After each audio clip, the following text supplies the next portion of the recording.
Hello, and welcome back to Sharks Happen. My name is Hal. I am your host, going over shark attacks from the 1900s till present, mostly large sharks, and we'll get started right away. We're going to head over to Kahakaloa, which is Maui, Hawaii. The date is January 16th, 1950. Gilbert Hotta, he and three other gentlemen are standing on a rocky cliff, and they're doing some fishing. A wave comes in and wipes three of them off. One of them was able to hold on to the rocks. The other three go washing into the water. One of the gentlemen, he's never seen again.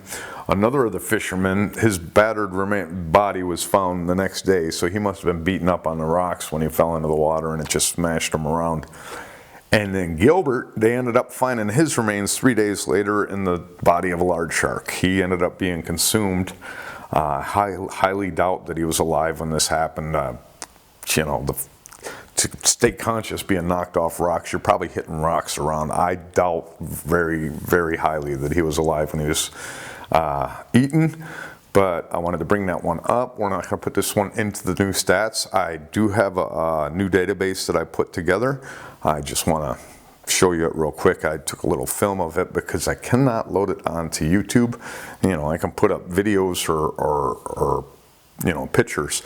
So what I'm going to do is set myself up a website so that we'll be able to access it there, and I'll probably use that to be able to sell the merch that I'm making up too. I also have a new logo in design. The official logo for Sharks Happen is being made right now, so hopefully in the next week or two I'll have that and we'll get merch going. But that's our first story of an attack, which is not an attack, I don't think, and his name is Gilbert Hotta. Okay, now we're going to head over to Back Beach, which is Angourie, Australia. The date is December 11th, 2011. Steve King is 51 years old, and he is out doing some surfing with some friends, and he's about 150 yards from shore. It's about 3:45 in the afternoon. His friends had caught a wave in, and he's about to stand up on his board. Just as he's getting up, he feels this immense hit to the board, a little bit of pain to his leg, but he gets sent up in the air. And he says he starts to cartwheel just before he hits the water. Gets into the water and he looks over to get his board, and he says he sees something brown underneath his board. He says that he then sees a chunk of his board spit up comes up to the top of the water. So he grabs onto his board, gets on it, and gets himself to shore. He ended up with just 5 lacerations to his leg, probably got scratched by the teeth as it was doing the attack on the board and biting that chunk out of it. It's said to be the usual 3.5 meter shark, so you're talking 10, 11 foot great white juvenile, doing that destructive stuff to the boards again. And that's our story of Steve King. And now we're going to head over to DY, New South Wales, Australia. The date is March 12th, 1934. Frank Riley is 17 years old, and he's on the beach, he's in the water. There's 50 other people in the water with him. One of them's a friend of his, Lori Shields, and they're out 20 yards from shore. It's 3 o'clock in the afternoon, and they're 20 yards from shore in 3 feet deep water. And Lori is standing 4 feet from Frank. She says a shark gets right in between the two of them, and it's circling Frank at first. So she said that she could reach out and touch this shark, and it's said to be 14 feet. It circles him a couple times, and she says then it goes for him. It goes and attacks him and grabs him, bites him, and drags him onto the surface. The water turns red. He pops back up to the surface, but the shark still got his leg. So now some lifesavers, Lori O'Toole, a lifesaver from the shore, she comes running out to save him. As she's coming out, that chases the shark away. They get him up on the shore, but there's nothing they can do for him. This one turns out to be fatal. Shark removed his leg at the hip, and it also removed his buttocks. So he bled out. They said it was a 14-foot shark, but they didn't know what kind of shark. So I'm thinking this is either a white, but if it's a tiger, if it's a bull, I'm thinking it probably is. It's about as big as they come, 14 feet. That's it. That's as big as they are. That's a monster bull shark. So I'm not going to put down this, what kind of shark, just that it's an attack, a predation attempt, and a fatality, and we'll move on.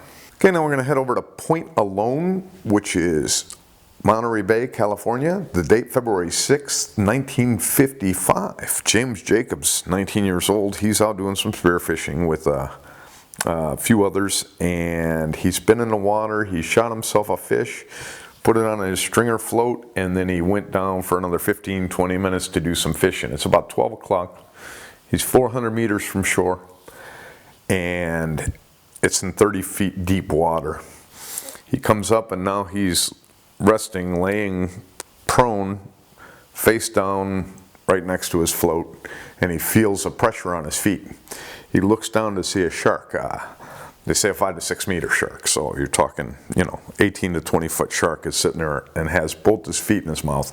He must have been able to get one of the feet loose because he kicked it a few times, and the shark went ahead and swam away, just left him alone. He goes ahead and he gets up out of the water, and he didn't even need to go to the hospital. The paramedics were able to deal with him. He got bruising to his feet. He had some minor lacerations, so he got off lucky with this one, with such a big shark. Probably just a test bite, shark wondering what's going on. Not an attempt to predate. Thankfully, not a big injury and not a fatality for sure. And this is the same spot Barry Wilson was attacked, I guess, a few years prior. So second attack, almost in the very same spot, which is kind of crazy. But another attack by one of these big fish where, they feel a tug and that's all they feel. You look down and you see a 20-foot shark. How your heart stays beating, I have no idea. That would send me into shock alone. I know people go into shock seeing sharks. I definitely go into shock seeing a shark. So that's our story. And we're going to finish up with our final attack. Okay, now we're going to finish out our unprovoked attacks. Over in Torres Strait, which is Queensland, Australia, the date, January of 1913. Treacle is the gentleman's name, T-R-E-A-C-L-E. This is a very famous attack. It was in almost every newspaper in the world, along with the picture, which was shocking. But Treacle was out, and he was doing some fishing, some spear fishing with some others, and he went diving down. A large tiger shark shows up pretty soon right after they get into the water, and everybody makes their way for the boat, except Treacle doesn't make it. He's trying to get up to the boat, and that shark, they said like a hull, it's 20-foot tiger shark, they say, 18 to 20 footer. And like the hull of a boat, it's just kind of staying right above him. So he's trying to get up to his boat. This reminds me of that great white with Heather Boswell not letting it get to the boat. And they said if Treacle went this way, the shark went and stayed above him. If he went that way, the shark went and stayed above him.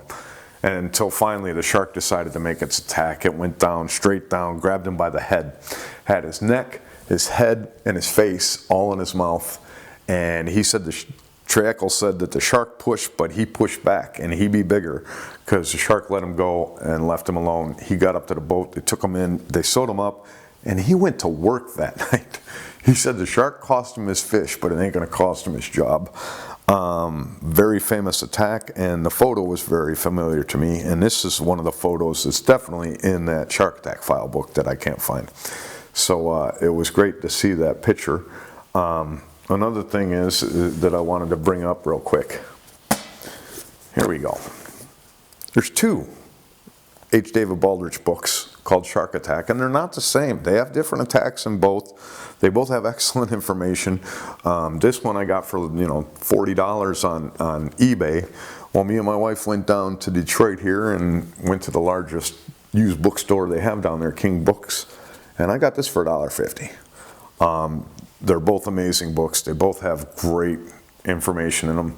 A couple of the stories overlap, but they both have their own stuff, and they're both great to have. And that's our story of that. We're going to get on to our brand new segment at the end of the show here, and we'll finish it up. Okay, now we're going to finish out our show with a brand new recurring segment called What You Been Eating, Shark.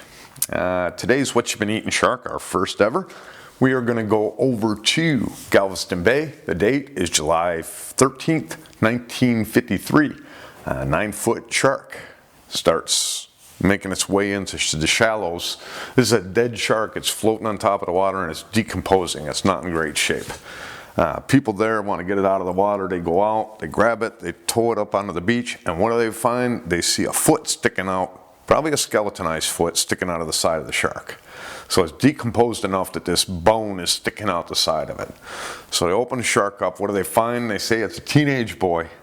The full spinal cord, all the lower extremities, everything basically but the arms and the head are inside of the shark. They try to identify the body, they can't identify him.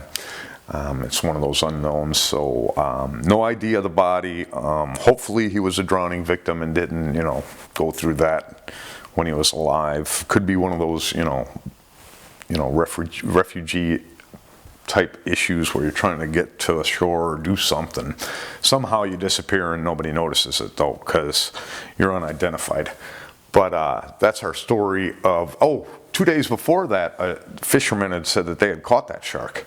They caught the shark and killed it and, put it back into the water. We're done with it, but they couldn't see, with the shark's skin intact and it alive, there's no way anything's going to stick through that skin like that. It had to be in that decomposed state. So that's our story of what you've been eating shark for this week. I wanted to let you know real quick, I have some new, I got a new database for our shark attacks, and I had to film it, so I'll show you right now this little bit of the thing before I can find a way to get it to you. I cannot put it onto YouTube. I can load pictures and movies, so I can't load up a file like that, an Excel file, so that you can go through it yourself. I want you to be able to have it so you can change everything around the way that you want it, the way that you see these things, because we all don't see this the same, and you can go ahead and grab it and change them up the way that you want. But I have to be able to get them to you, so I'm probably starting up a website to be able to do that, and that'll help me get the merchandise going. I also have a logo being designed right now, so hopefully I'll have that soon and be able to get the merchandise going. But I had to get my attack shows going back again, so I'm glad that you're with me. Stay with us. We're going to have more attacks this week. And remember, if you go into that water, you are much more afraid of those sharks than they are of you.